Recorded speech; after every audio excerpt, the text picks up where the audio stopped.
سورہ آل عمران کی آخری آیتیں ہم سب کے لیے بڑی نصیحت آموز آیتیں ہیں۔ اللہ تعالیٰ نے ان آیات میں عقل مندوں کے کچھ اوصاف اللہ تعالیٰ نے گنوائے ہیں جو یقیناً ہم سب کو دنیا اور آخرت کی کامیابی کے لیے مددگار ثابت ہو سکتی ہیں۔ اللہ فرماتا ہے ان فی خلق السماوات والارض واختلاف اللیل والنہار لآیات لأولی الالباب، یقیناً آسمان کی پیدائش میں اور زمین کی پیدائش میں، رات کے آنے جانے میں بڑی نشانیاں ہیں عقل مندوں کے لیے۔ یہ جو آسمان ہے بغیر ستونوں والا، اوپر اور بہت ہی اوپر اونچائیوں پر رہنے والا یہ آسمان، اس کے اندر بہت سارے نظام شمسی ہیں، سورج ہے، ستارے ہیں، اور دنیا بھر کے اللہ تعالیٰ کے جو مخلوقات ہیں، یہ اللہ تعالیٰ کی جو بڑی پیدائش ہے۔ اور یہ جو زمین جس کے اندر اللہ تعالیٰ نے ہزاروں نعمتیں رکھا ہے، اسی سے گولڈ بھی نکلتا ہے، اسی سے پھل بھی نکلتا ہے، اسی سے اناج بھی نکلتا ہے، اسی سے چاول اور جو دانے بھی نکلتے ہیں، پانی نکلتا ہے، سمندر ہے اس کے اندر۔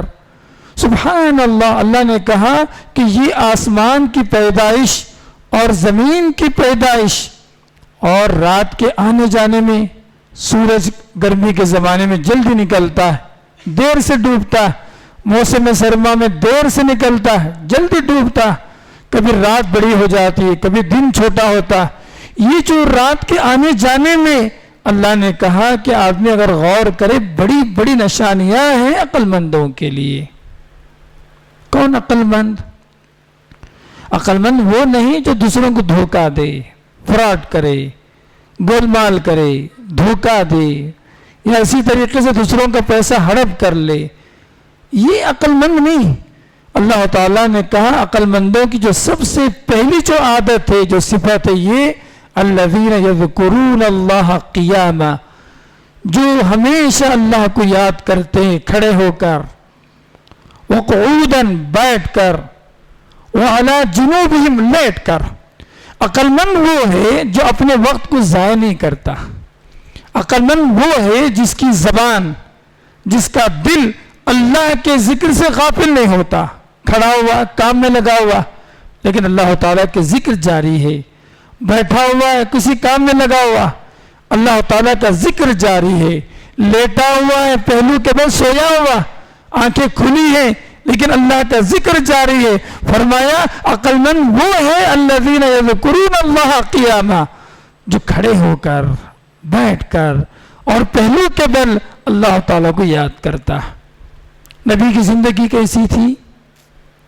نبی کی زندگی کیسی تھی؟ معائشہ سے پوچھے، معائشہ فرماتی رضی اللہ تعالیٰ عنہ کہ اللہ کے رسول صلی اللہ علیہ وسلم ہمیشہ اللہ کو یاد کرتے تھے۔ استنجا کو جانا ہو، بازار کو جانا ہو، مسجد کو جانا ہو، سونا ہو، اٹھنا ہو، پانی پینا ہو، کھانا کھانا ہو، کوئی بھی ایسا موقع، ایسا مومنٹ نہیں ہوتا تھا جس میں نبی کریم صلی اللہ علیہ وسلم اللہ کو یاد نہ کرتے ہوں۔ یہ عقل مند، کیوں عقل مند ہے یہ؟ اس کو معلوم ہے جو اللہ کو ذکر کرے گا، اللہ کو یاد کرنا یہ اللہ کی قربت کی علامت ہے، اللہ سے محبت کی علامت ہے، اللہ تعالیٰ کی اطاعت کی علامت ہے۔ جو آدمی اللہ کو یاد نہیں کرتا بلکہ جو ہے غافل ہے، سمجھ جائیے کہ وہ زندہ رہتے مردار ہے۔ بڑی پیاری حدیث ہے، نبی کریم صلی اللہ علیہ وسلم ارشاد فرمایا جو اللہ کو یاد کرتا، جو اللہ کو یاد نہیں کرتا، اس کی مثال زندے اور مردے کی ہے۔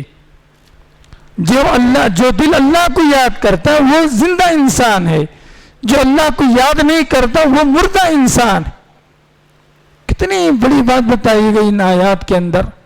تو ہم عقل مند اگر ہیں، کیا کرنا چاہیے؟ اللہ تعالیٰ کے ذکر سے، اللہ تعالیٰ کی یاد سے، اللہ تعالیٰ کی تعلیمات پر چلنے سے ہم ایک لمحے کے لیے بھی غافل نہ ہوں۔ عمران بن حسین کی حدیث ہے، اللہ کے رسول صلی اللہ علیہ وسلم نے فرمایا صلی قائما، کھڑے ہو کر نماز پڑھو، فَإِن لَمْ تَسْتَطِعْ فَقَاعِدًا، کہا کہ اگر کھڑے ہو کر نماز نہیں پڑھ سکتے تو بیٹھ کے پڑھو. پھر بھی فَإِن لَمْ تَسْتَطِعْ، اگر بیٹھ کے پڑھنے کی بھی طاقت نہیں، فَعَلَىٰ جَنْبٍ، پہلو پر لیٹ کر نماز پڑھو. نبی کریم صلی اللہ علیہ وسلم نے نماز کے تعلق سے کہا کہ کسی بھی حالت میں نماز معاف نہیں ہے. آدمی کھڑ نہیں سک رہا، بیٹھ کے پڑھے، بیٹھ نہیں سک رہا، لیٹ کے پڑھے، لیکن نماز معاف نہیں. عمران بن حسین رضی اللہ تعالیٰ عنہ کو نبی کریم صلی اللہ علیہ وسلم نے یہ نصیحت فرمائی. ایک بات اور بتاتا چلو، میں اپنے آپ کو بڑے عقل مند ہم سمجھتے ہیں. دنیا ہم جتنے بیٹھے ہوئے ہیں ہم سمجھتے ہیں دنیا کے سب سے عقل مند ہم ہیں. تو ہمارے اندر نبی کریم صلی اللہ علیہ وسلم نے عقل مند کی ایک اور بات بھی بیان فرمائی. اللہ کے رسول نے فرمایا القیس، عقل مند وہ ہے من دان نفسہ، جو اپنے خواہشات کو دبائے، جو اپنے خواہشات کو کنٹرول میں رکھے. یاد رکھیے جو ہماری خواہشات ہیں نا، یہ کبھی جو ہے ہمارے قابو میں آنے والی نہیں. آپ کے پاس اگر 10 روپے کا پین ہے، آپ چاہتے ہیں کہ 100 روپے کا پین خریدیں، 100 روپے کا پین آ جائے، آپ ہو سکتا ہے 1000 روپے والا کوئی پین خریدیں. 1000 روپے کا پین آ جائے تو ہو سکتا ہے آپ 1 لاکھ 1.5 لاکھ کا کوئی پین خریدیں. تو آدمی کی خواہشات کی کوئی لمٹ نہیں. اللہ نے فرمایا، اللہ کے رسول نے فرمایا عقل مند وہ آدمی ہے جو اپنے نفس کو قابو میں، اپنے خواہشات کو قابو میں رکھے. وَعَمِلَ لِمَا بَعْدَ الْمَوْتِ، اپنی زندگی کو ایسا بنائے کہ موت کے بعد کام کرے، کام آ جائے. آدمی مر گیا، اتنی نیکیاں ہیں کہ ہماری وہ نیکیاں کام آ جائے آخرت میں، ہم عقل مند ہیں. تو جو نفسانی خواہشات کو دبائے رکھے، آخرت کی تیاری کرے، وہ عقل مند ہے. نبی کریم صلی اللہ علیہ وسلم نے حدیث میں بیان فرمایا. سوچنے والی بات ہے. آدمی دنیا کے پیچھے بھاگ رہا ہے، صحت کو کھو کر، نیند کو کھو کر، سکون کو کھو کر، فیملی اور رشتہ داروں کو کھو کر، ماں کی خدمت کو چھوڑ کر، باپ کی خدمت کو چھوڑ کر، پیسے کے پیچھے، دنیا کے پیچھے بھاگ رہا ہے. اچانک کوئی بیماری آ گئی، اچانک کوئی مسئلہ آ گیا، کوئی پریشانی آ گئی، اب پریشان ہے. ہائے میں یہ نہیں کیا، ہائے میں وہ نہیں کر سکا. عجیب و غریب دنیا انسان کی. اس کے بعد اللہ تعالیٰ نے فرمایا یہ پہلی صفت، یہ عقل مند کی اللہ کو یاد کرتا ہے ہر حال میں. چلے دوسری بات، وَيَتَفَكَّرُونَ فِي خَلْقِ السَّمَاوَاتِ وَالْأَرْضِ، جو آخر آسمان اور زمین کی پیدائش میں غور و فکر کرتا. یہ آسمان ہے، اتنا بڑا آسمان، اس میں کوئی پلر نہیں ہے. کون سی طاقت ہے جو اس کو روک کے رکھی ہے؟ ما یمسکہن الا الرحمن. یہ کون سی طاقت ہے جو یہ چھت ماشاءاللہ کئی پلروں پر کھڑا ہے؟ اتنا بڑا آسمان جس میں کوئی دراڑ نہیں ہے، کوئی سوراخ نہیں ہے، کوئی جو ہے کراک نہیں ہے اس کے اندر، کوئی تڑخ نہیں ہے اس کے اندر. یہ کون ہے؟ یہ کس نے بنایا ہے اس کو؟ اس میں ایک بڑی دنیا ہے، زمین سے بڑی دنیا آسمان کے اوپر ہے. یہ زمین جس میں ہم رہ رہے ہیں، یہ تو جو آگ کا گولا ہے ہم جانتے ہیں. یہ آگ کے گولے کے اندر ہم ماشاءاللہ ٹھنڈے ٹھنڈے بیٹھے ہوئے ہیں. یہ زمین حرکت کر رہی ہے لیکن اس کی حرکت کا احساس ہمیں نہیں ہوتا. الحمدللہ. آدمی اگر غور کرے گا اس پر، آسمان پہ غور کرے گا، زمین پر غور کرے گا، کس نتیجے پہ پہنچے گا؟ وہ یقین کر لے گا کہ اس کائنات کو بڑھانے والا، اس کائنات کو چلانے والا بہت بڑا رب العالمین ہے.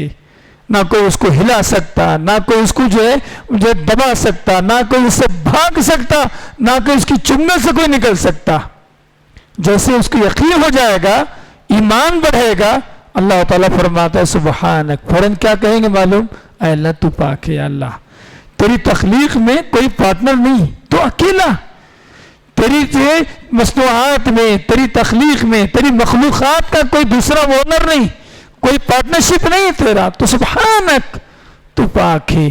اس کے دل میں پہلا خیال آئے گا جب اتنا بڑا رب ہے، اتنی بڑی کائنات ہے، سبحانک فقنا عذاب النار، فوراً کہے گا اے اللہ تو جہنم کی آگ سے بچا لے.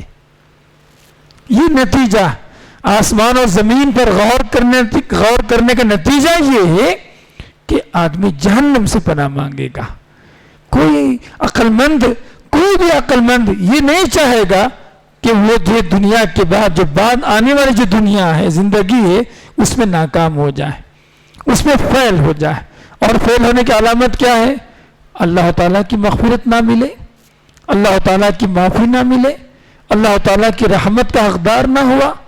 آدمی جو اللہ کے ناراضگی کے والے کام کیے، اللہ تعالیٰ کو غصہ دلایا، جس کے نتیجے میں اللہ تعالیٰ اس کو بطور سزا جہنم میں ڈال دے، کوئی بھی عقل مند اس بات کو پسند نہیں کرتا.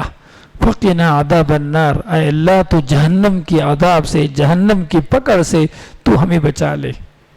ہم کبھی غور کرتے ہیں؟ حضرت عبداللہ بن عباس رضی اللہ تعالیٰ عنہما جو ہے ان آیات کے تعلق سے فرماتے ہیں کہ اللہ کے رسول صلی اللہ علیہ وسلم جب رات میں اٹھتے تھے تہجد کے لیے ان آیات کو پڑھا کرتے تھے.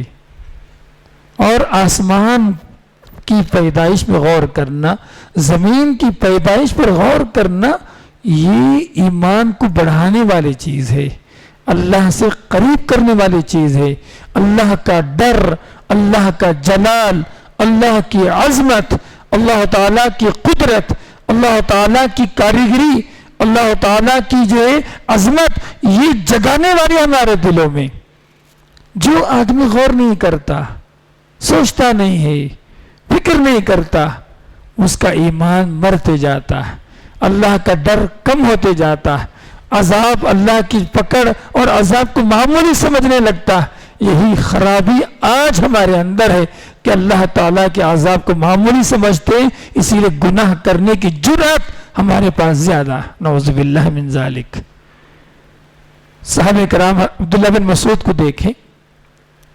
عبداللہ بن مسعود کہتے ہیں ہم اپنے زمانے میں ایک چھوٹی سی غلطی ہو گئی ہم سے، بڑوں کے ساتھ زور سے بات کر دی، مثال کے طور پر کوئی بھی ایک چھوٹی سی غلطی ہو گئی، ایسا لگتا تھا کہ ہمارے سر پر ایک بڑا پہاڑ رکھ دیا گیا گناہ کے تلے. اتنا بڑا پہاڑ، ہمارے بڑی غلطی ہو گئی. لیکن میں دیکھتا ہوں آج کے زمانے میں لوگ بڑا گناہ کرتے ہیں اور سمجھتے ہیں کہ ایک معمولی سی مکھی اس کے ناک پر بیٹھے اور اڑ گئی.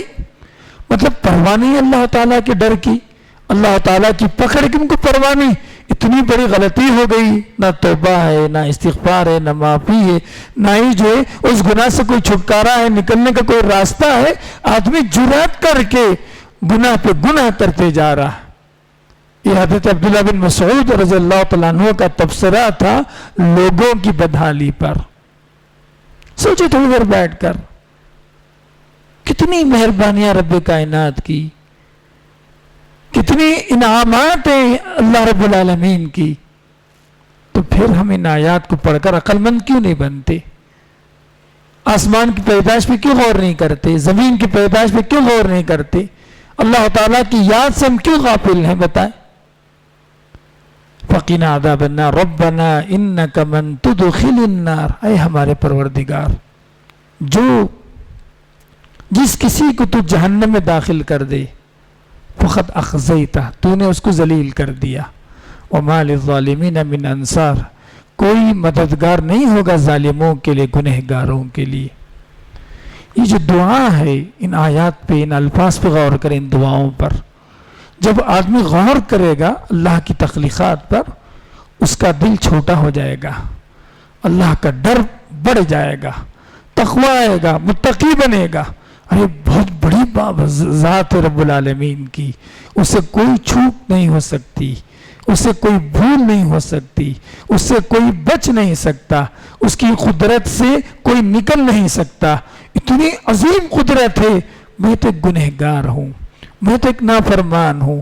اللہ کی معافی نہ ملے، اللہ کی رحمت نہ ملے، پھر کیا ہوگا میرا؟